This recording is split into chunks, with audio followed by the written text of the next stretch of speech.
At the end of the day, what we want to create are teaching organizations, not learning organizations, and that's not just splitting hairs.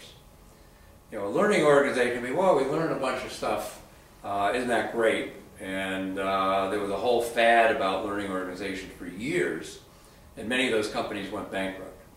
So we said, wait a minute, the most important thing is our leaders teaching and making their people better at all levels. So we started a journey, actually goes all the way back to the late 80s when Jack Welch started launching Workout at GE, which was where we got thousands of people together to come up with ways of improving the organization, taking unnecessary workout, but it also played on the concept if you work out, you get stronger.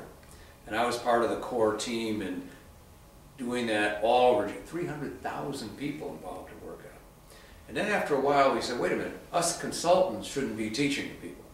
We've got to teach the leaders to run workout without a consultant in the room. So we ran a program called Change Acceleration Program, CAP.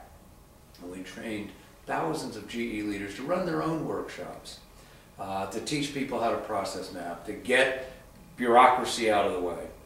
But after doing that for a while, I realized, wait a minute, there's probably another step in this. And as we started to think about leaders as teachers, we said this could be much more robust.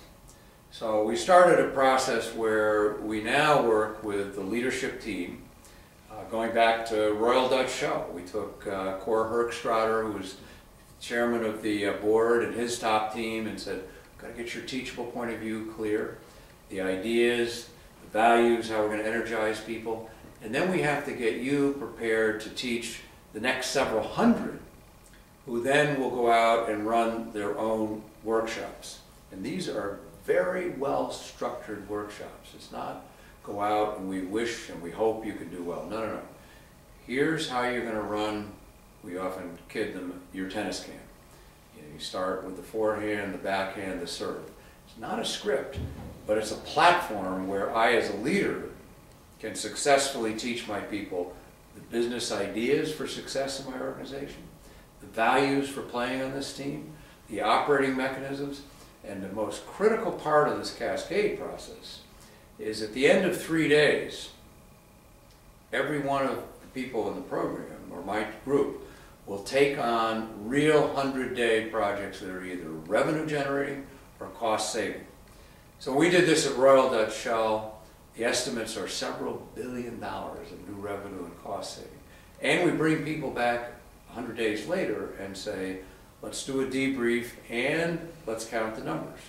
One retail organization in a transformation process took out about $165 million of the cost structure in 6 months. By people themselves coming up with ways of saving money or driving new revenue. And we've done this all over the world. With CP, we just did one in their food business in Thailand.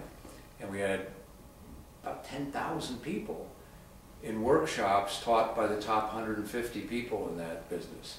So the other thing, it's not culturally specific because the leader is your leader.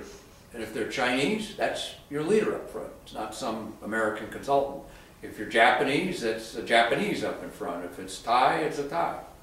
So we believe the way you get scale is to make all the leaders teachers all the way down the organization, and you can engage literally 100% of the organization all the way down to the store level. We've done this with 7-Eleven stores in the United States, with Royal Dutch Shell, with all of their convenience stores around the world.